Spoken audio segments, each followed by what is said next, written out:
This Halloween, ghoul all out with Instacart. Whether you're hunting for the perfect costume, eyeing that giant bag of candy, or casting spells with eerie decor, we've got it all in one place. Download the Instacart app and get delivery in as fast as 30 minutes. Plus, enjoy $0 delivery fees on your first 3 orders. Offer valid for a limited time. Minimum $10 per order. Service fees, other fees, and additional terms apply. Instacart, bringing the store to your door this Halloween. Getting the smile and confidence you've been dreaming about, all from the comfort of your home, isn't a total mystery with Bite Clear Aligners. Just don't be surprised if all your friends start asking, "What's your secret?" Begin by ordering your at-home impression kit today for only $14.95. Bite Clear Aligners are doctor-directed and delivered to your door. Treatment costs thousands less than braces, plus they offer flexible financing, accept eligible insurance, and you can pay with your HSA FSA. Get 80% off your impression kit when you use code WONDERY at Byte.com. That's BYTE.com. Start your confidence journey today with Byte.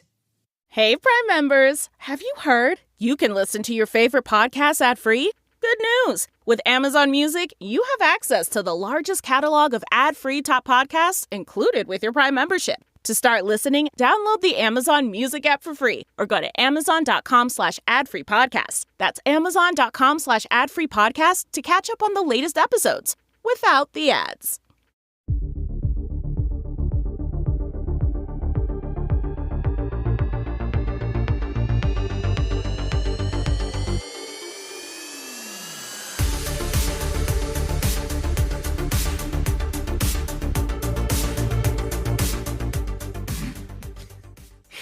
Okay, just so everyone's clear, and I'm not saying this because I don't want you to send these things to me, but I saw the video of Britney Spears with the knives, okay? We taped last week's intro, what feels like 11 seconds before Britney started playing Fruit Ninja on Instagram. And the amount of people who fucking texted and called us like, why are you not talking about the knives? And we're like, it happened too late. We're going to have to just start going live. If I didn't have a job and you didn't have a job, we would have just put the entire episode in the trash and had an entire episode just about the first video of her with the knives. I feel like let's do Brit Watch at the end of the episode. Okay. Oh, baby, like we always do, and just leave it there. There's a lot to unpack. There are other things happening in the world that need to be addressed. Obviously, the first thing you're going to talk about is Taylor Swift going to a Chiefs game. That's the first, second, and third thing that I'm going to talk about, actually, because what makes me happy about this situation the most is the forced feminization of the National Football League. Yes. People are so pissed off. Why is the NFL talking about Taylor Swift? Why are there so many shots of her on camera? Does Britney, how do you say his last name? Mahomes? You're asking me as if I know? I mean, honestly, you're the friend I'm phoning right now about a sports person's name. Richard Simmons wasn't available, so I'm just looking for you. Is Harvey Fierstein here? Yeah, what are you saying to me right now? Anyway, continue. That you're extremely homosexual, and I may be more extremely homosexual. You said the first name of this person is what? Britney, she's the wife of the quarterback on the Kansas City Chiefs, and she's an influencer, and she's the female star of Mahomes, this football team. I knew, but I thought you were talking about the player, and I was like, I just think his name is like Patrick or something. It's definitely not Patrick, but his wife's not name Britney, and then I realized you're talking about his wife. Mahomes. Oh, you thought I meant knife Britney. Oh, no. I'm just, never mind. So I think that Taylor Swift now runs the NFL, and all I want this bitch to do, the only thing I want to see her do, is take a knee during the national anthem. That is your task, Taylor Swift. Well, I gotta say, I'm a little surprised she hasn't already, but it's funny. Give it a whirl, girl. It's funny because this is something that we've been seeing very recently with the Barbie movie, and then also the Eras Tour and the Renaissance Tour, is finally, it seems, after 2,000 years of human history, American capitalism is realizing that women have money and that women want to spend their money. So like they had to go to such lengths to prove that like if you market something towards women, it will make money. Like that's Right. like, that's Right. And so this is like Taylor now doing that victory lap where she's like, oh, the least feminine thing in the world that men hold so dear to their heart, the National Football League. I'm going to take a humongous shit all over it. And in 3 weeks, when I am not dating Kelsey, whatever the fuck his name, like some Grammer. She's Kelsey dating Grammer. Frasier. Yeah. She's dating Frasier. When I'm not Go dating on. Kelsey Grammer anymore, I'm just going to walk away from this and I'm going to have forever changed football. So many women are watching. They want to go to a Chiefs game. They want to watch football with their, like they should, the men that like football should be kissing Taylor Swift's feet. Honestly. Truly. Honestly. Because the NFL was in trouble for a long time. They lost a lot of viewership after Trump came out against them and after Colin Kaepernick showed such bravery. And they lost a lot of viewership through all of that. And so they should be able to take anything they can get. Taylor Swift has revitalized football. Did you ever think you would hear that statement? She's an American hero. Well, I mean, is she? I mean, if this is is this really, this is what makes her a hero? This? Basically. Here's who women have to thank, really, for their current status as the winning gender. Women have to thank Greta Gerwig, and you have to thank Taylor Swift, and obviously the Countess Luann de Lesseps. These are the three. This is the holy trinity of female empowerment, of women's rights. It's really just the three of them and no one else. Why do you have to bring Lou Judi into Dench, it? take a seat. Nicole Kidman, you're on vacation. It is all about Taylor, Greta, and Lulu. This is it. Women's rights. I mean, it's crazy. It's also just funny. Imagine being Taylor Swift and she's like, all I'm doing is going to a football game, and it is international news on a level that you could never like nothing. She's not even doing anything. She's just there with her, like some guy she's dating's mom for publicity. Every move of theirs is tracked, which is insane. Like if he goes and has sex with Taylor Swift, we know every time they have sex because we know where these people sleep every single night. Well, obviously people.com, our paper of note, people.com's Instagram has been posting these videos where they're filming them in the backstage, like going through the security to get in. Like, why are you why is that allowed? I don't know. Like, why is someone filming them? But that's the point, is that someone's filming them and you're watching multiple A-list celebrities, including Hugh Jackman, wink, go through security. We're going to deal with her, and we'll deal with her in 1 second. I am not. Miss Hugh Jackman is not getting out of this info unscathed today. No. I defended this queen.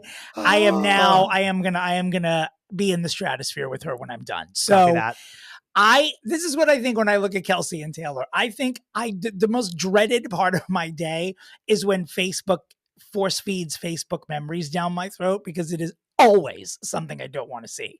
Can you imagine, like, you see an ex or just someone you're not talking to or a memory of a horrible day? Can you imagine being one of these two people and like every time Kelsey Grammer Googles himself for the rest of his life, it's going to have Taylor Swift in it. No, I know. I want people who don't know what we're talking about now to go to their families and say that like Frasier Kelsey Grammer is dating Taylor Swift. I need you to know that, first of all, his name is Travis Kelsey. We are both wrong.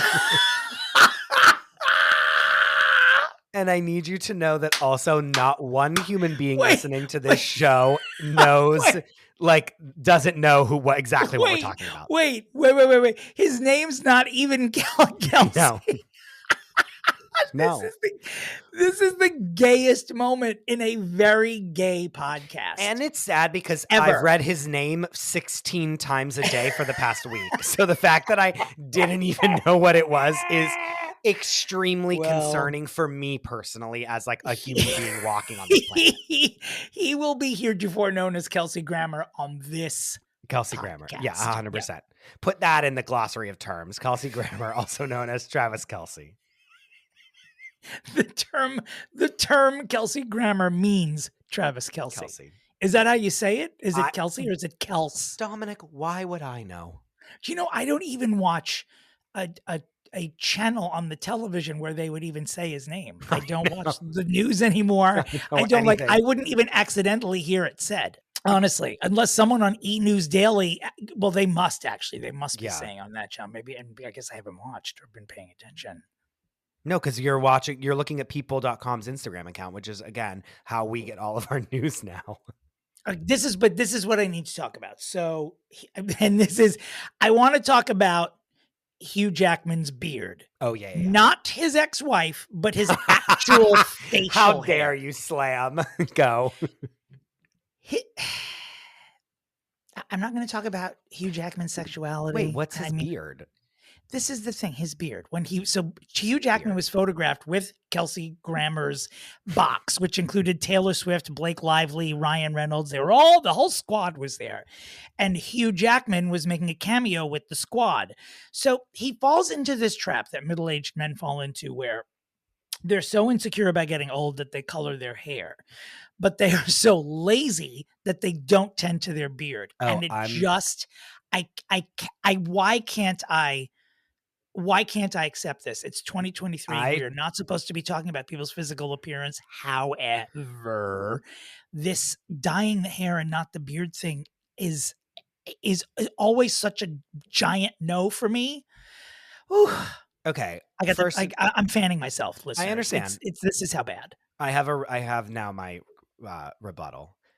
It's a giant yes for me, because what's the only thing worse than not coloring your beard is coloring your beard and it being so blatantly obvious that you colored it. And I agree that's also a sin. It's very bad. Also a sin. So I'm down. I mean, as you know, I'm down to clown with you. I mean, any which way to Wednesday, I'm right. DTF. We've all discussed this. We have listeners. We have a group chat where we just talk about things that Chris would do to Hugh Jackman in front of his own family. It's a text chain.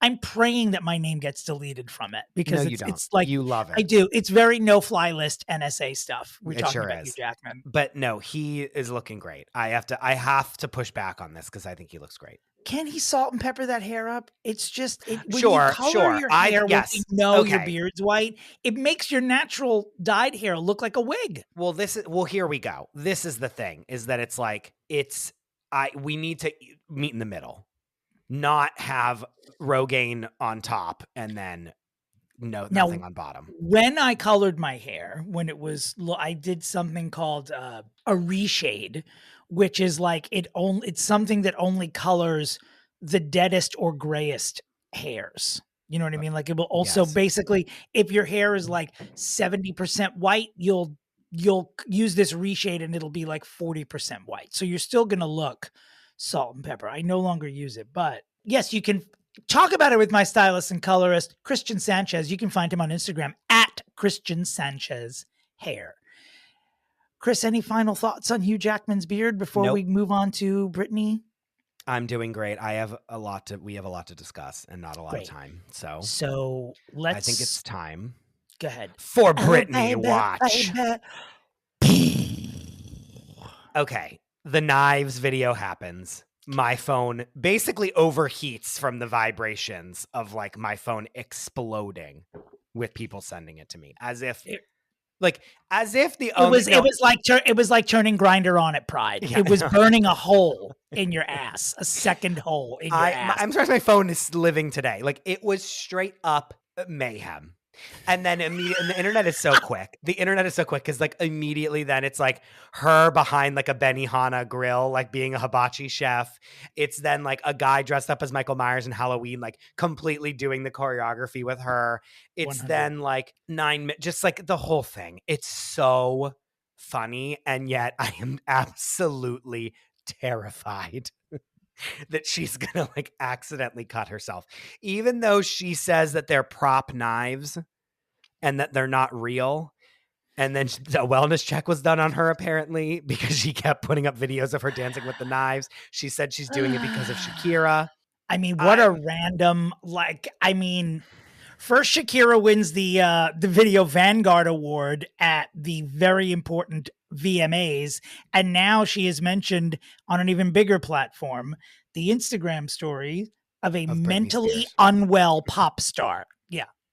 Good Who year is for an Shakira. international phenomenon. Let's not act like What a carefully chosen term. Yes. Is Britney Spears an international phenomenon? Yes. She sure the fuck is. You won't find a blind deaf person who thinks otherwise. She is an international phenomenon. Would she win America's Got Talent?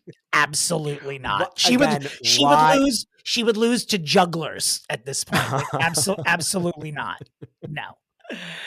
God. Oh, I mean, what is there to do? No, What but is there then to it's not do? just the knives. Now is that her manager that's kissing her in the photos don't this know. week?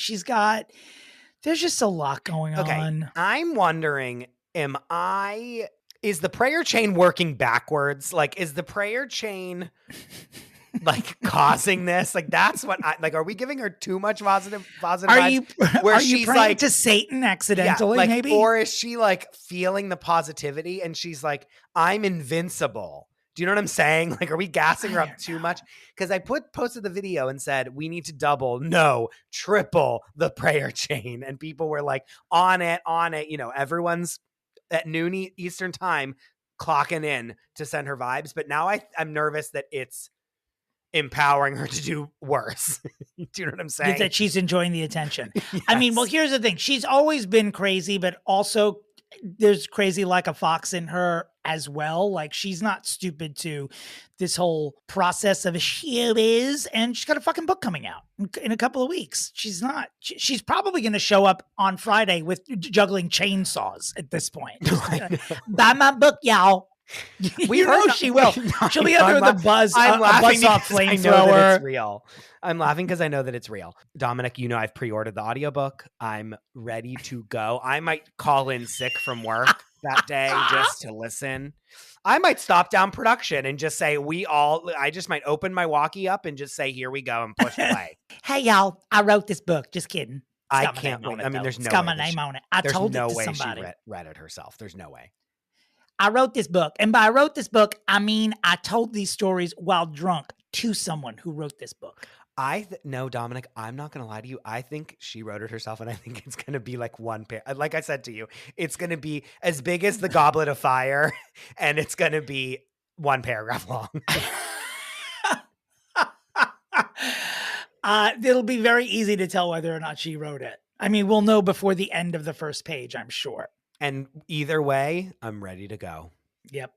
How many do you think it's going to be larger than Barbara Streisand's forthcoming? No, I don't memoir? think anything. I don't think even Britney could do that. I'm going to use Britney's book as a bookmark for for Barbara Streisand's memoir. That is, I think, accurate.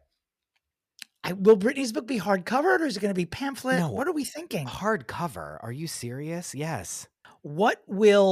I can't wait to see that. The cover art's not out yet, is it? No, yeah, it is. Dominic, what? Are you serious? No. Have we even talked about it on this very podcast? No, it's an old photo of her that like. Oh, then I'm not impressed. It's fitting. It's not new. She's not posing with the knives. It's like an old picture of her from like her like her prime. Just gonna dial it back. All right. Well, we are very literally going to be doing a full hour on Britney when the book comes out. We have exciting news about that episode, so you'll just have to stay tuned for it to find out. Oh, and speaking of exciting news, on this podcast next week, I will be announcing the dates and cities for my holiday show, for the 7 cities of my holiday show. Wait, you're really going to 7 cities? I really am. Can you imagine? Wait, okay, this so episode, listeners, this episode sponsored by Delta, and by Delta I mean just my Platinum Delta. Just your credit card, not the credit card, just yours. Whatever the opposite of sponsored is, that from this episode from my Delta Platinum Amex. Yes, listeners, like I don't really know what excuse you have. Like you just like. If you're not going, there's a city near you. Like, it's that simple. Like, we're in every time. Are we in every time zone for this? God, am I in? You know what? That's a great question. I am not in the mountain time zone this Salt Lake City, around. it was flying right over there? It was not on the list. No, Okay. I start in Chicago on December 1st, and then I end in Los Angeles, I believe, on December 20th. And the other cities are in between there, including, I believe, 4 new ones that I haven't done the holiday show in before. So that's really exciting. Stay tuned. You obviously all will see me at the New York show if you want to pop on over there. But you have no excuse. Like we're in 3 of the 4 time zones of America. So if you can't get to Dominick's show, I don't know what to tell you. You're not trying hard enough. One more announcement. I have been for a very long time developing a podcast with my friend Amy Marks. And after years of going back and forth and back and forth and back and forth about it, it is premiering on October 12th. It is called Sex After with Amy Marks. It is nothing like this show. It is about sex and intimacy after a big life change. Amy Marks is a breast cancer survivor, and she talks to many other people who have gone through something very intense and what sex and intimacy is like for them in the aftermath of that. It is going to premiere on October 12th. The trailer is up right now, and I'm going to play the trailer at the end of this episode. So stay tuned for that. I can't wait. Congratulations to you both. Thank you very much. I hope you're all ready. Buckle up, because we're about to get into the fix in a big way with our first ever double guest show.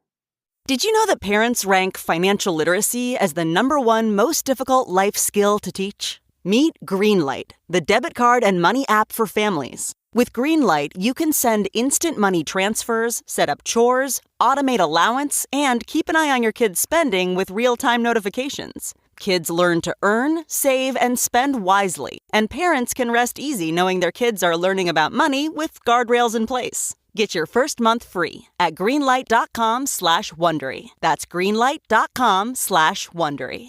Bombas makes the most comfortable socks, underwear, and T-shirts. Warning, Bombas are so absurdly comfortable you may throw out all your other clothes. Sorry, do we legally have to say that? No, this is just how I talk, and I really love my Bombas. They do feel that good. And they do good, too. One item purchased equals one item donated. To feel good and do good, go to bombas.com/Wondery and use code WONDERY for 20% off your first purchase. That's BOMBAS.com/Wondery and use code WONDERY at checkout. What do you get when you take 2 childhood friends with a passion for unexplored history and a whole lot of booze? You get the goofiest game in history, Queen's Podcast. Hi, I'm Nathan. And I'm Katie, and we're the host of Queen's Podcast. Join us while we spill the tea on women from history. We get into all kinds of stories here, like biographies of lesser-known figures. For instance, Saida Al-Hura, powerful pirate queen. To the stories you might already know, like Marie Antoinette or Cleopatra, but with a fun twist. Each queen is paired with a cocktail that'll totally get you in the mood to hear fun, juicy, and dramatic stories from history. Because history is so much more than just dudes on a battlefield, and we believe that the female perspective and roles are just as deserving of their time in the spotlight. Right. So come get to know these queens. Find us wherever you get your podcasts. Cheers. All right. This is truly an unprecedented episode. I know Mage. Absolutely mage. I know that we say that every episode, but I actually mean it this time. We have 2 of your favorites, 2 of my favorites, 2 of Dominick's favorites, 2 of the world's favorites. Titans. 2 podcast titans. That's right. We're tackling a behemoth this week, and we needed reinforcement on our end to take care of this. And simply just needed more bodies, because we needed more people to take on the 20 people that we're about to discuss. Yeah. Please welcome, obviously you know them both. From Reality Life with Kate Casey, it is Kate Casey. And from The Daily Fail, it is Kristen Meinzer. Ladies, hello. Welcome. Thank you for having us. Listen, if you are a person that loves podcasts, this lineup right here is Taylor Swift and Beyonce doing one appearance together in 2023. That's what exactly this right. is. Yes, thank you. Thank you both so much for doing this. We love you both. Oh, my servant's heart is so here for this. That's right. I'm using some Duggar language on you already. Yes, Dear I am. God. A tip of the pantyhose to you. Yes. Thank you. You both separately were like, let's do the Duggars. Like you both were like, and then I said, well, why don't we just all do it together? Because Kristen wants to do it and Kate wants to do it. And you both were like, okay. And so I have no idea what's about to happen, but here we go. Well, I'd like to first say that we have studied this family in the way that the kids on TikTok are now studying the Roman Empire. We Correct. have watched episodes, we have read books, we have studied documentaries. We are aficionados. Halloween, I dressed up as a polygamous wife. One time at the mall in Newport Beach and Fashion Island, I saw a polygamous wife in the wild. We are prepared for this. Yes. I even, when I was getting my graduate degree, I studied religion and media, and I know a lot about this whole universe. I even produced a special on women's entertainment, which I think that still exists, on Quiverfull women. That's women who, for the sake of God, welcome as many children as God gives them, which the Duggars are part of this universe. So I have some scholarly background, I have professional background, and I also just, again, I have the servant's heart, which is here for all of this. I am obsessed with these people, these weird people. So Kate and Kristen, what you're basically saying is that everything both of you have done in your entire lives has led up to this Pretty moment. Much. And I've also visited a hospital to push children out of a vagina quite a bit of times too. So I do feel like adjacent to this world. What a romantic way to describe the gift of birth. Kate's actively competing with the 20 kids and counting, the Duggar family. So there's that. So you can speak of having many, many children. Well, before we dive in, a programming note. We don't, this is actually not a programming note. It's just a note. I just wanted to use more words because it's my thing. A note that this is the time in the broadcast where we go over the middle names of the people that we are fixing.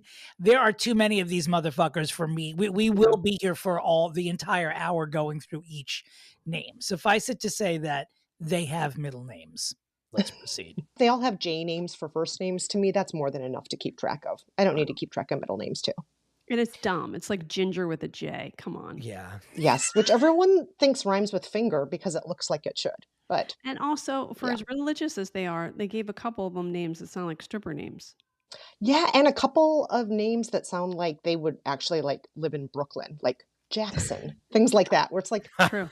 You're never going to step foot in Brooklyn on purpose, but yeah. So for anyone living under a rock for the last, 20 years since they've been on TV, the Duggars were a family that had I think at the beginning, 18 kids, and then she immediately got pregnant with the 19th kid.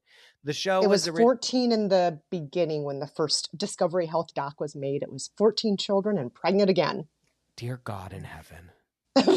I mean, they spawned, pun intended, they spawned a genre of television because at the Duggars' peak, we were at the many production companies I worked at during this century. We were just doing multiples. Like everyone was just on the hunt for multiples. Had to be quadruplets and or multiple births in a family, 10, 12, 15 children in a family. And we were all tripping all over each other, hunting down that same very small group of people that have even close to this many children. So they are, at least in this one way, television pioneers. Just by introducing themselves to the world, they spawned a genre of television. Oh, they're pioneers, all right. I'll tell you that much.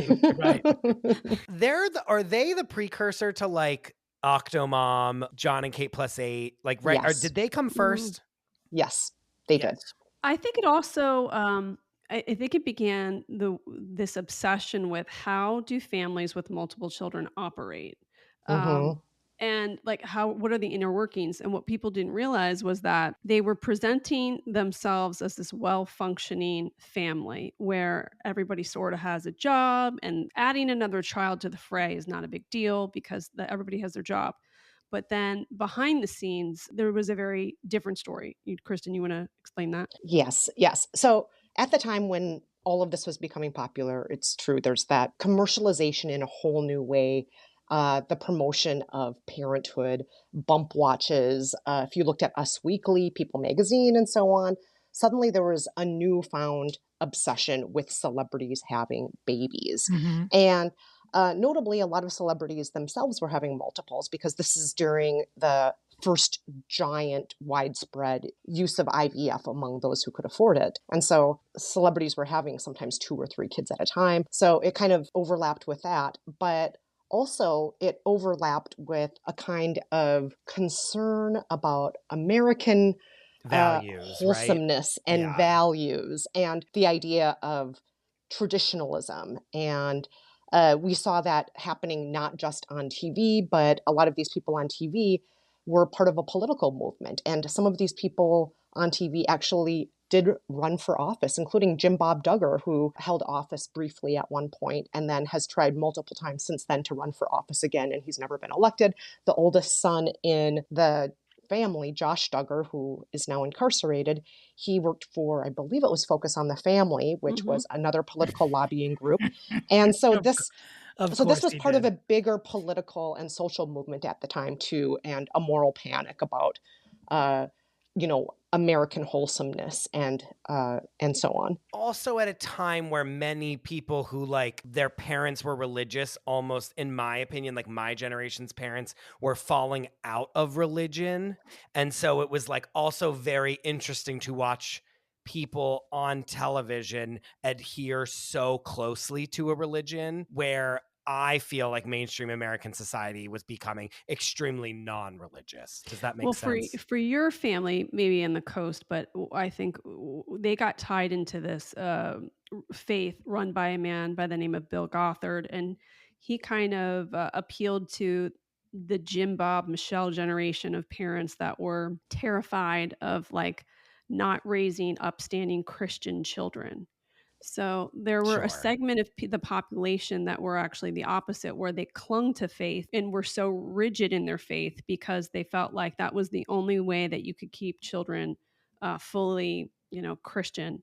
And then the quiverful part is basically your duty is to continue having children, because essentially as a woman, that's the only thing that you offer the world. So imagine if someone is part of this faith and they have fertility issues, you're basically treated like you have you're no not value. even a human, like you have no value. And also the women who have major health issues, like maybe they put their bodies in major jeopardy by having a pregnancy or a delivery. It's all immaterial, because what's important is that they continue to have as many children as possible. Yeah, and for those who aren't familiar with the term quiverfull, a quiver is what you keep your arrows in. And there's a Bible verse that a full quiver is essentially your best way to fight God's fight in the world, is to have a full quiver, meaning a full basket of children or a full basket of arrows. So your children are essentially weapons against the evil of the world. The demons. Dear God in heaven, no pun intended. Yes. Jesus Francesca Christ, as Dominick would say. Yes. What a peaceful book. Only good comes from it. Oh my God. Okay, so basically, like they fucking, and like there's not a condom to be seen. There's no birth control, also, right? Also, because you're told like you need to service your husband all the time. Like, yes, and you have to be joyfully available. Yep. Joyfully available. You have to have that keep sweet voice. Like you're never ruffled. You're always there. You're always happy homemaker. You can never have an opinion. Yeah, it's torture. Yeah, which sounds like torture, but for a television show, a reality TV show following this family's life, it's absolute pornography, because we like have watched the show for what? How long? It was on for what? 10 years, truly? The first documentary was 2004, so it's been almost 20 years. These people have been in the public eye. Yeah. Wow. Yeah, 19 and counting was on for 10 years. For 10 years, yeah.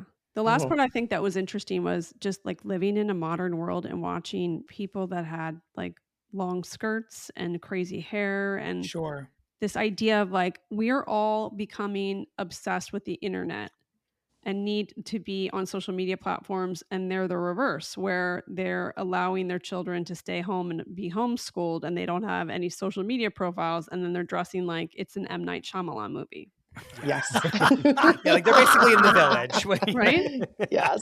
They are the village, though. When you think about it, truly. they are the village. Seriously. Sure. Yeah. Kate, you're so right, because it is that thing where, everything is so available to us now because we have the internet, and to watch people that don't have access to that is like so fascinating to us. Yeah. And even now with like basically the second coming, another pun, of them, which is like that Plathville show where the family is like, right? It's all the where same. it's like, here, these people have never seen a TV in their lives. Watch them see it for the first time. Yeah. It's like, I'm like rubbing my hands together. Well, there was also something that's kind of a perverse too, where you would watch the Duggar older kids get married in the same way that I think people watched the Nick and Jessica wedding. Like, they knew that she was a virgin, and everyone's like watching the wedding. They know that like that night she's going to lose her virginity, and the next day at the breakfast room, like, so how was it? It's the same weird, gross thing with the Duggar weddings, where it's like, oh my God, this is the first time they were able to actually kiss. You're not allowed to kiss.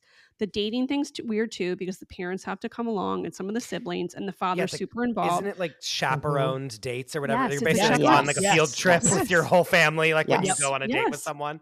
So there was one Duggar couple, I think it was Jessa and her husband. They got married. They like kissed. It was I so remember awkward. this. And my they God. literally ran down the aisle so they could go somewhere to bone. Yeah. That Most of those kids, they run after they get married. It's bananas. The courtship rules are so severe. The kids have to have the approval of their parents to enter a courtship. They can't date because that's too modern. And they're very clear. Courtship is marriage-minded dating as opposed to what the rest of us do. Slutty people like us, we're, living our best lives, slutting it up, but not the Duggars. They're not going to do that. They're going to have purity all the time on the mind, from how they dress to how they interact with others. And so that constant obsession with purity, by the way, is also putting the onus always on the girls, because they have their own vocabulary. One vocabulary word I'm going to teach you is defraud. So I, as a woman, am defrauding everybody on this call right now, because as you can see, I'm wearing a tank top and my shoulders are showing. So I just defrauded all of you. I committed a sin against all of you by doing this, potentially putting filthy thoughts in everybody's mind here, because, now all you're thinking about are my shoulders. Disgusting. Yeah. Oh no. Oh no. So sins of the flesh. So women have to constantly, from the time they're little girls, not defraud boys. And if you stir up feelings in a boy, it is your fault. And you can see how that can extend into abuse, into criminal activities and so on, where the girl can feel like it's always her fault, and not just feel that way. The teachings that she's being brought up and make it clear it's her fault. Yeah. She stirred that up in him. The other weird thing is that with that, the women are shamed for just wearing a tank top, but then the men commit real acts of abuse and they're protected by the system. It's kind of like the Amish too, where they have their own sort of policing and, like, in some sects, like legal system adjacent. And so the women are shamed for the slightest thing, like the tank top, but then the men are protected. And they're real abusers and predators. Mm-hmm. Yeah. So like Josh Duggar, for example, the oldest and most famous of the Duggar children, who molested his younger siblings. Hence his fame. Yes. Unfortunately, famous. Assaulted a sex worker who was on Ashley Madison, cheating on his wife, or trying to cheat on his wife, because it was all bots talking to each other on Ashley Madison, and who eventually was incarcerated because of child sex abuse imagery that he had. The first couple of offenses that were really bad that he committed, they just dealt with, as Kate was saying, amongst themselves. They policed themselves. And what did he do? He had to just do some manual labor for a friend. That's what your punishment was for molesting 5 girls for years, was spending a summer shoveling dirt at somebody's house. And so that self-policing means that there also isn't a chance for people to be reformed, or to maybe question how they were brought up, or question the cult, the Institute and Basic Life Principles. Kate was talking about Bill Gothard, the founder of all this. It's essentially just a cult he created. So one of the daughters just wrote a book, right? Kristen, is this the one that you're going to be doing on Chelsea's podcast on Glamorous Trash, Kristen's formerly Celebrity Book Club? The go-to on the book. Kate was very kind to have me on her show too for a Patreon episode. Oh my God. About this new book too. So yes, all of you here are so generous having me on. But yes, so yes, Jill's book is the most recent book, the book that just came out a couple of weeks ago. And it's like revelations, right? Explosive for sure. Like she's airing all the family dirty laundry, whereas Ginger, who was the first of the Duggar kids to publish a quote unquote tell-all, Ginger was really telling all about the IBLP and about Bill Gothard, the founder of that, and about his sex crimes, financial crimes, and so on. And she made very clear in her book, this is not going to be a tell-all about my family. I love my family. I'm not going to say anything about my family in this book. So her book is pretty boring, and it's full of a lot of Bible verses. Yeah, by the way, I interviewed her about her book. Ooh, tell us what she told you. It's just hard because you're just watching someone and you just know how fragile they are. I just wonder about that marriage of hers. It's like, did she go from one authority figure to another one? Her husband's like a preacher. He was like a soccer player. Husband? Which husband? Which daughter? Ginger married a very cute former soccer player, but I don't know how good he was. But anyway, he, of course, is like going to be like a pastor too. Yeah, what a surprise. Like, naturally, she's in a marriage where they read the Bible all the time. She's very careful about her words. It almost feels like she's like a prisoner when you see her in interviews because she's very careful about every word she says. Well, that's the other part of this whole thing is that it's like, why do you have to be so careful? Like, you shouldn't have to. If this is the right way to live, like, why do you have zero power? You know? Well, as a woman, you always have to be beholden to your headship, and your headship is always your father and your husband. So in the case of Jill and Ginger, it's made clear in Jill's book that Ginger didn't get in trouble for wearing trousers. At one point, there was a photo of her on social media. She was a fully married woman and a mother at this point.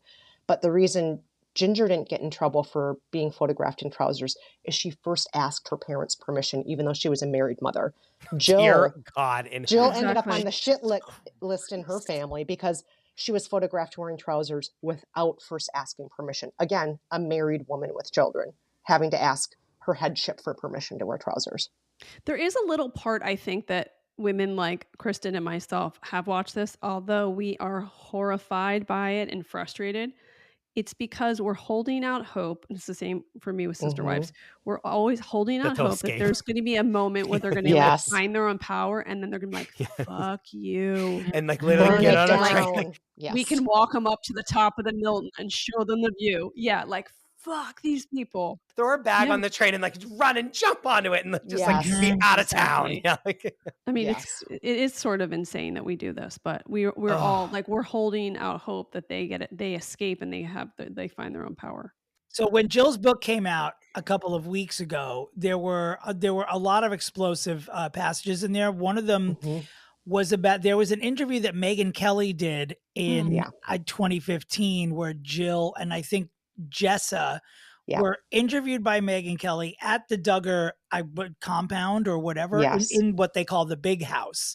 And it's sort of a famous interview because they both admitted that Josh had molested them while they were children for a long period of time.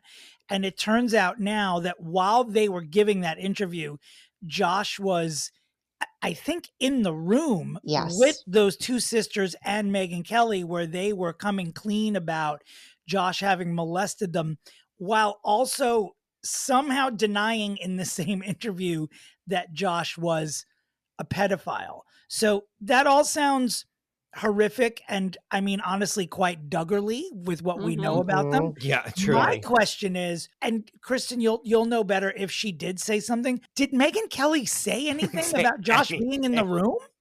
No, no. And then Megyn Kelly, I watched that interview as it was being broadcast and was so incensed because Megyn Kelly also, this was essentially an advertisement for why the Duggars are great. There were no hard questions. There was no pushing back, and not pushing back against the parents either, because first Megyn Kelly sat down with Jim Bob and Michelle Duggar, and then after that with the girls. And the whole point was to downplay everything. Oh, it wasn't that bad. I was mostly asleep usually when it happened.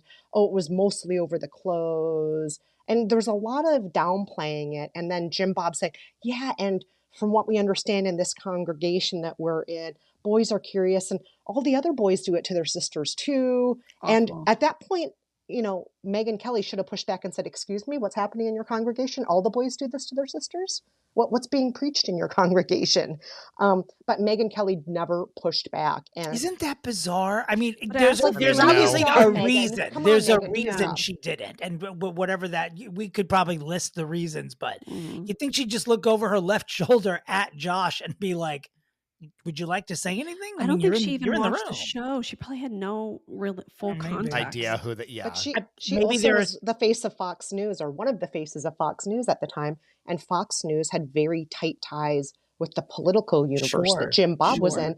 Jim Bob is also BFFs with Huckabee, Mike Huckabee. with Mike Huckabee. Yes. And so they're all part of this political universe too that is very Fox News centric. So of course they're not going to push back too hard on somebody on their team, right?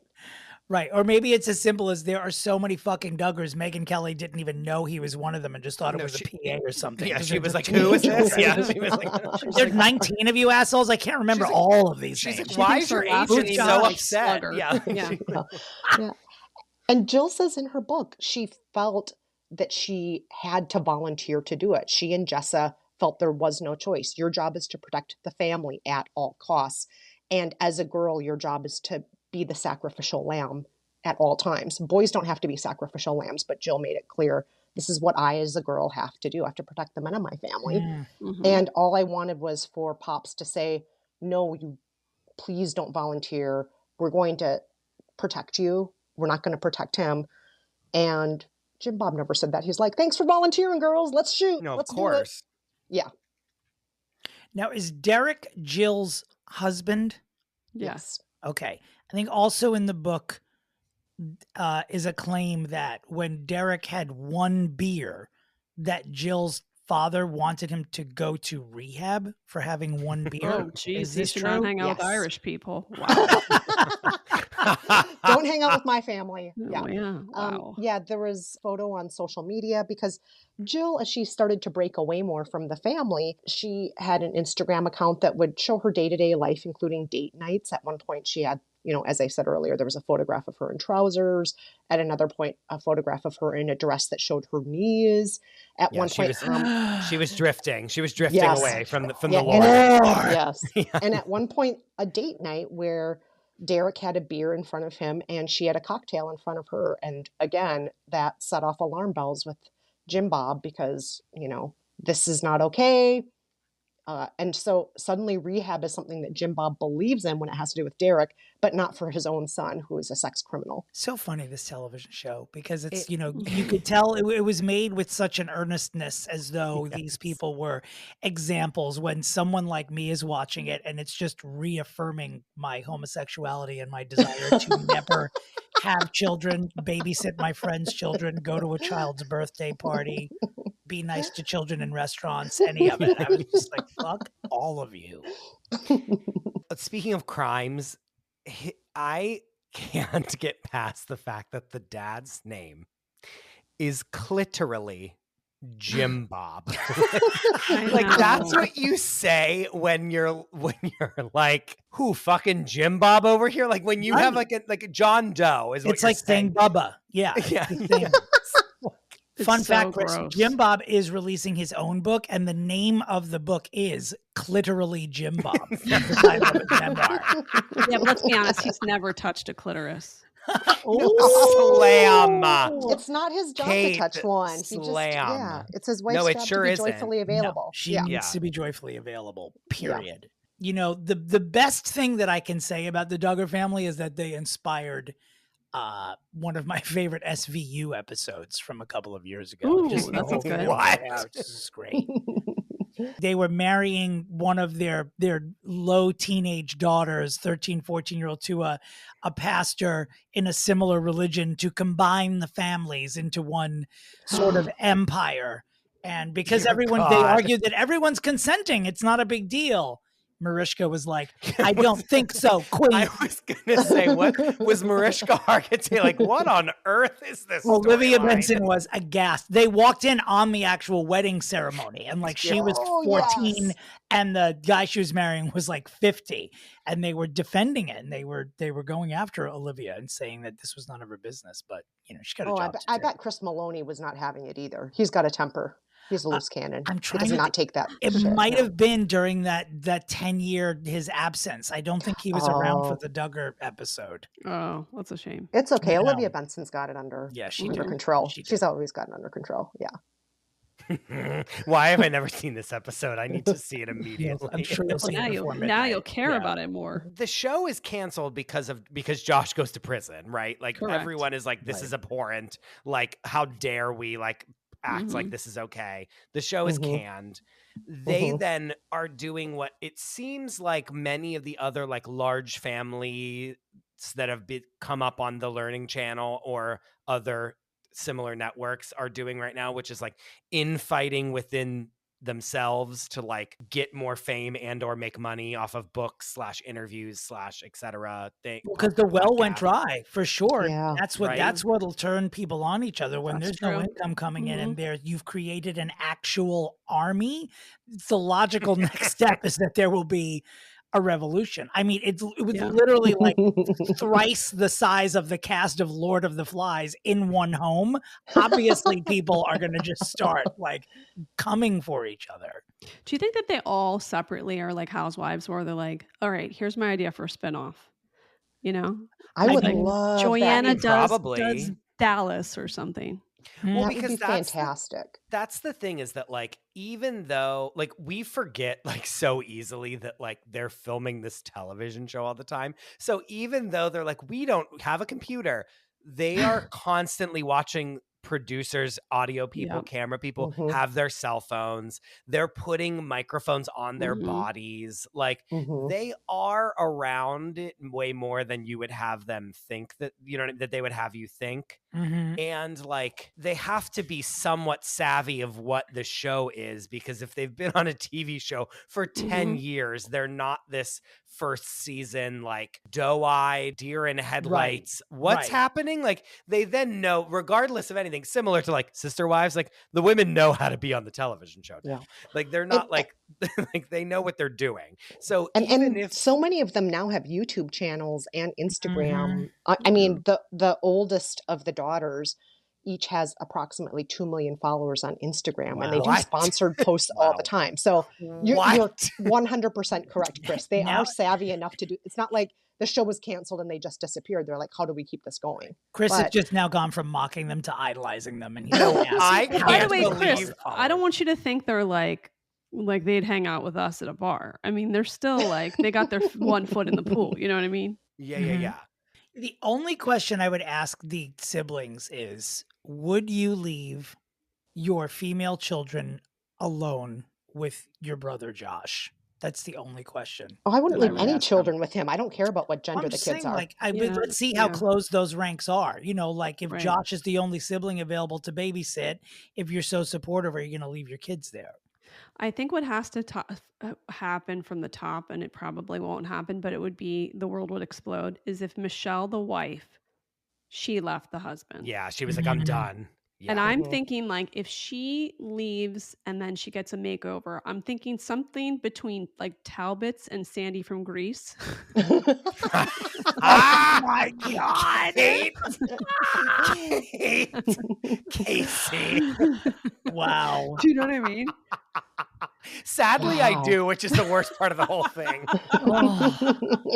That is hilarious. And then she's like, I'm out. Oh my God. Then I think all the other girls, then they would be more apt to do it. But as long as she's with that loser wearing the dumb outfits in the big ranch house with the bang, she has terrible hair. She has permed bangs. No. Yes. What? Yeah. I have always gotten a vibe from Michelle that she's not a perfect number one on the Kinsey scale. I have always thought that to too. myself, Interesting. wouldn't it be great after 19 children if she goes on Megyn Kelly and she's like, guess what? I I'm kissed gay. a girl and That's I it. liked it. Exactly. Yeah. She's the one who Mhm. kissed the girl. Can you Yep. imagine? Oh Mhm. God. That's the screenplay. I actually feel There we that go. deeply too. I actually wondered if now Kristen's brought to light that the one daughter that's still at home that's a lot older. Mhm. I always thought maybe She's ancient. She's she 33. maybe like Put her out to she's pasture. gay. Yeah, just shoot her in But the then head. Kristen totally changed my opinion of that. I feel like maybe she's an like abuse victim. Yeah. There's been a Yeah. lot of Sure. speculation for years that she's gay, because why else would somebody that fucking Oh, old because ever? they're Yeah. like, yeah, you can't go outside because you'll have sex with a woman and then we'll have to kill you. Yeah. Right. But yeah, the new book from Jill makes clear that she was one of, quote, Gothard's girls when she was a teenager. Oh. These are girls that Gothard thought were the prettiest and the blondest, and they would come to service him at headquarters. And it came out at one point that the Gothard girls, by servicing him, it was not just filing his paperwork or typing up his calendar. Like they were put through bad things, really bad things. So I wonder about that with Jana. Yeah. Did Jana survive something? And Jill is very delicate about how she talks about it. She's like, that's not my story to tell, but it's implied that she has gone through some shit. One, we don't even need to. She doesn't even need to. Like, we've seen this before, sadly. Yeah. You Yeah. know Yeah. what I mean, it's like the minute you say headquarters, like I know. nothing Right, good's please. happening there. Yeah. Not to make a joke of something terrible, but like, Oh my God. And Chris, you would die to look at the decor. It's like pea green and orange. It's like that movie, Soylent Green. stop. It's people. It's people. Yeah. Remember in telling Drops you. Like Gorgeous, whenever the actor girl like does the Soylent Green monologue in the thing and she falls off the chair. Oh God. As an only child, I can say that just You have being no forced to have 18 siblings is in and of itself a form of abuse to me. Yeah. Like what? Yes. Yeah. Why Yeah. would you want to split? You can't raise a well-adjusted child when you're splitting your attention 19 ways, even if the span is over 20 years. I mean, we all joke Yeah. about the novelty of having all these kids, but like you can't grow up. You're growing up parentless when you grow up with that many siblings. Like, Oh, no, you have a you have a sibling parent. parent. Yeah, you have a parents, parent, you but have a it's one sister of your mom. older siblings. Yeah. Yeah, right, because and they have a buddy system. and he's molesting you. Your sibling Yeah, parent is molesting basically. you in this family. Sibling parents abusing you. Yeah. Yeah. It's terrible. Yeah, it's messed up. Well, I think we've done enough. I think it's time to get to the pitches, right? Let's do it. Okay, let's do it. Let's get to the fix. All right, you both have been here before. You know what to do. This is the first time two people have ever had to make this decision together. So we're going to have to see what happens. If you guys both vote and you vote, if there's a stalemate, I don't know what will happen, but we're going to find out. And wasn't there controversy when Kristen was here the first time as well? Yes, she had a great pitch that we then put. Remember, we voted on the internet. But Dominick won at the end. But Dominick anyway. did win I by did. 1 I'm looking at the files right now. I can't remember what I said, because I said that Camilla should go to the gays. I think that Yes, was it. You won. which was brilliant. Very smart. Okay. All right, Christopher, you're up. The Duggar family, those of which that are not in jail, are Okay. going to be the next crop of castaways on CBS's Survivor. The entire family is going to be marooned on an island for, I don't think it's 39 days anymore. I think it's less. And we are going to see every single iteration of alliances within the family play out. And Dominick, it's hilarious that you mentioned Lord of the Flies, because that is what I want them to do. I want to see every single piece of dirty laundry put on display in a similar setting from their show, and yet something so completely different, because they are going to be pushed to the brink. Wow. And we are going to watch them in fight like we've never seen before. Fuck these quote unquote tell all books that maybe one of them wrote, like, and the other one is not. Fuck all this other shit. I want to watch them go fucking toe to toe in the ring, clitorally, and vote each other out. Okay. Like, I want to watch, like, Wow. Ginger be like, fuck our mother. Like, let's, Jim Bob's out first. Like, Jim Bob, they're all going to just vote Jim Bob out first thing. Like, first thing. And they're going to just go, I want it to just be like animalistic. And it will be not only amazing, but the best season of Survivor any of us have ever watched. Absolutely. And that is my pitch.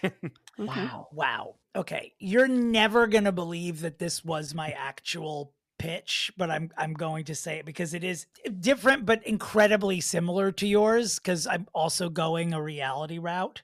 Okay. That I think that the next move for the Duggars is to appear on a reality show as well. But instead of Survivor, it should be Squid Game. Wow. Wait, so we basically have the same pitch. Wow. I mean, they're just murdering each other. And I have to swear on Cher, the moment you said Survivor, I'm like, he's going to think I just changed my pitch when he said that. And I almost texted myself at the time to prove that I didn't. Yeah. But I am also, it's up for negotiation about by real life Squid Game, we mean like the reality show that's coming out where people are sort of fake killed, or do we need to thin the Duggar herd and just sort of like maybe the top 5 stay alive, but the other 14 you're dead? I don't even think I need an elaborate. That's well, my I'll tell pitch. you what, Duggar Squid Game. They'd spend a lot less money on pretzels and peanut butter if that happened. Yeah. Wow.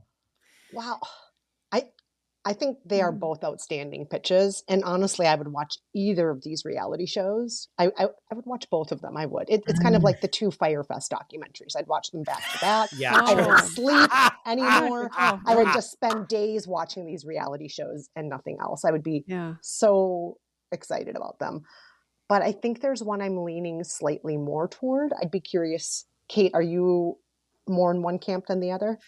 Well, I was thinking more Survivor because I want those women to experience what it's like to wear a true bathing suit. Although when I interviewed Ginger, she told me that when they were kids and they had to go to a pool, they had to wear like full body suits. So that's the caveat. Like if they're allowed to wear bathing suits, like a bikini, I'm all for it. But I'm worried that they'll still pack the full body, like like a surfing getup. I'd love to see them wearing like a 1920s like bloomer bathing suit, like a skirt, like a bathing skirt. Yeah.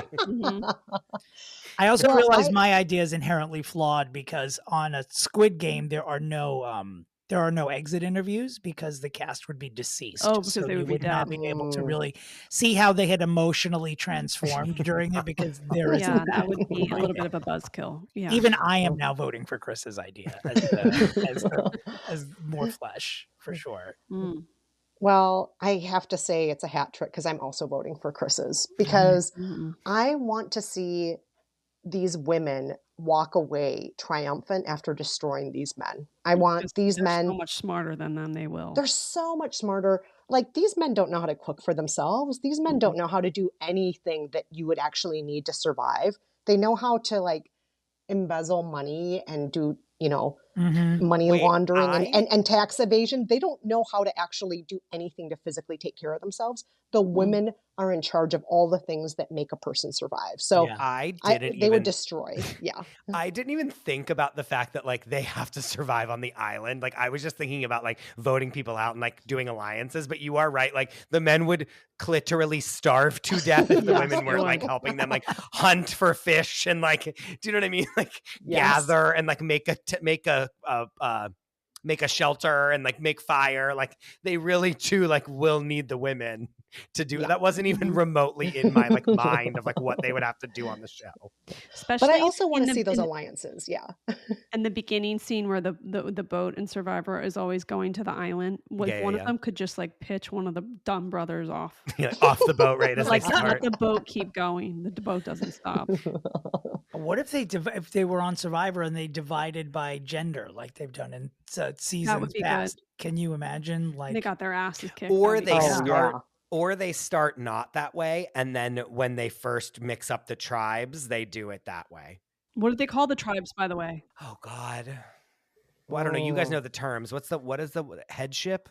The Headship is the those are the men, men. and then Yeah. what do the women have? They have Stay sweet is their motto. No, but what was Astrogenia, something like that. No, what was his astrogenia? Joyfully available. What was the thing that you were saying? Power Like I have pussies, the the power pussies. How about I the have- quivers and the shivers? Oh, Okay, they don't. It's not like that though. It's Why always like isn't a it? fake. It's always like a Bababu. fake, like Aboriginal name Yes, that they like make exactly. them. Yeah. It's like Bahu and Toboggan or yeah, toboggan. not even toboggan. But nothing with the letter J, obviously, because we've had enough. By the way, two just so didn't you know, start with J. the What was brother the brother that's in prison, he forced his wife, who of course has unreasonably long hair. They all had M child names. named Why after M? Michelle. Oh, Michelle Duggar. really? Honey, you're gonna name all the kids after my mom. Unbelievably dark. Yeah. That's a whole other episode. How do you let your child marry into the Duggar family? Why would Well, actually, you know someone what's do sad? that? I'm going to tell you something. There are plenty of people that want to become Instagram influencers who would go, sure, whatever I have to do if I'm Yeah. going to get $2 million. Yeah, Yeah. true. Yeah. Well, and it's like they're in the same community. It's not Mhm. like a random person off the street is marrying Josh. Oh, no, Duggar. I'm It's like, saying I wouldn't doubt that either. oh, Yeah. copy that. Yeah. And within the IBLP world, they were considered what they call a model family. That's an actual term for them. They were peak IBLP. And Oh if yeah, you're they in were that like the universe, Kardashians. yeah, exactly. So it's like, Yeah. why would you not want to marry into the The ideal first, version? the first of- family. The Yes, first family, basically. minus the checkered floors. But yes. Yes. What is IBLP? Is Institute in Basic Life Principles? Correct. Yes, it is. It's like essentially a life coaching institute that Jesus Christ. relies on biblical principles. So, Yeah. like all life coaching, it's fucked up. But Yeah. I shouldn't say all life coaching. I'm sure there's some good life coaching out there. But a lot of life coaching institutes include Nexium, IBLP, like connections that a woman whose children, I forgot if it was Utah, but her children ran away and they had duct Ruby. tape marks on their wrist. Ruby Frank. Yeah, Ruby Frank. She had connections, which is another one. So all of Dear these God. there's life always, coaching like, an institutes X are in it. really messed up. Yes, they spell things connections with weirdly. 3 X's. Nexium, which no one can pronounce because look Yeah. at how it's spelled. Yeah. Somebody should create a religion, but spell it like religion. RELI, like GYN. Religion. My mom Isn't that used to the say to name me of- when we were kids, you know what? Just start a religion. It's it's a big money making business. That's my mom used to She's say right. Yeah. And tax exempt. Yeah. Mhm. that. Mhm.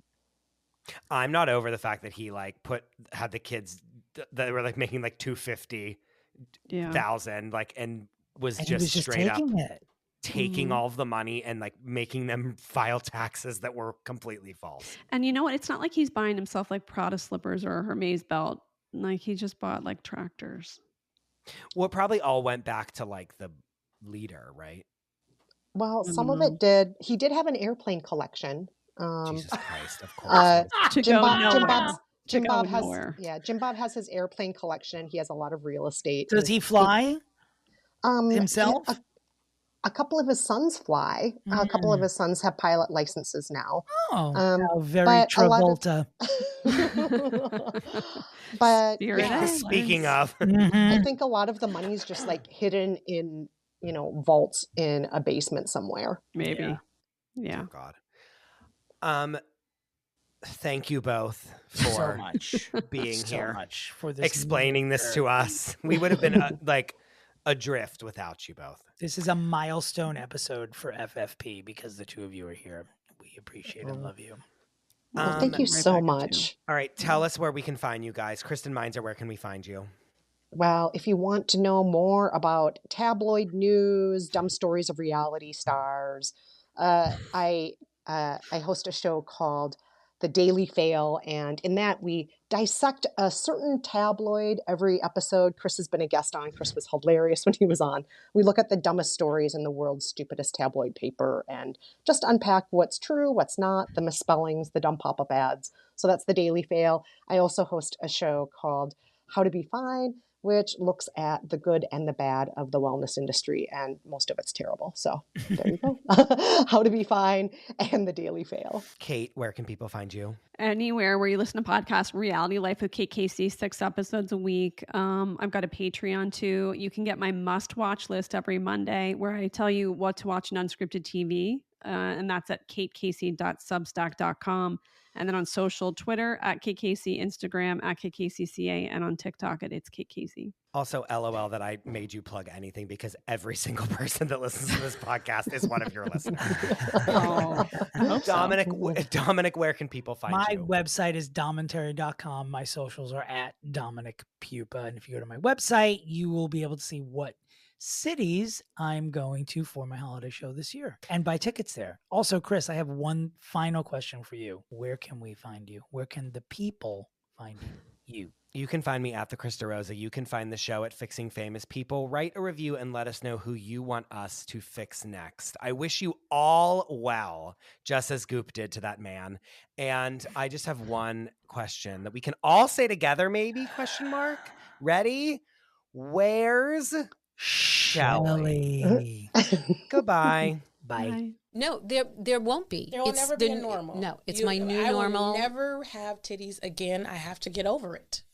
In Sex After, we are getting raw and honest about the most challenging aspects of sex, intimacy, and relationships after seismic change. This is Amy Marks. I wrote the critically acclaimed show, Nice Tits, about losing my breasts, learning to love my scars, and dealing with life after surviving cancer. If you thought dating wasn't already difficult enough, he's like touching my breasts, it's hot and heavy, and all of a sudden he like whispers in my ear and he goes, Amy. I was like, what? He goes, I can't find your nipples. We're having intimate and unfiltered conversations with people who've been through life-altering experiences. And I'm finding out what sex and intimacy are like for them in the after. Let's talk about when you tell a guy you have a prosthetic leg in regards to dating. I didn't know how I wanted to go about this because I could stay quiet, not bring it up over text, not say anything, or I could ask him if he knew. Do I have to explain to this person that I have one leg? It was, I mean, especially as a child and a teenager, it was really hard. There was so much shame built around our bodies. And it's like these women who are supposed to be leading us and mentoring us and making us feel safe created this environment that felt very judgmental over something we cannot control. I thought I was this shameful boy who was unloved. My way of connecting was secret touching with strangers. And a lot of them were older men, and I was underage. This podcast is about the relationships we have with our bodies. There's a really big difference between accepting your body, being at peace with it, so to speak. That's different to me than being able to embrace your body and say, I like my body. I don't just accept it, I like it. I woke up in the Dominican and I was like, where am I? And then I looked at myself in the mirror and I was like, who is that? I didn't recognize myself. And it wasn't coming from a place of insecurity. It was coming from a place of this is attainable and this is beneficial and it's my body, so I get to make this choice. And what I have learned from this process, that if I'm comfortable with it, they're going to be more comfortable. It's really about me loving myself and accepting me, because I feel like no one can accept me fully until I accept me fully first. Yes, yes, yes. And I have this little. Key is showing me part of her breasts. I just want to share, just for those of you who don't know what's happening. We do. We're like, you want to see them? Our engineer is here, and Nikki and I are like, oh wait, let me show you my boob. He's like, when are you going to book your next session here? This is the best podcast I've ever heard. We're getting naked physically and getting naked emotionally. This is Sex After.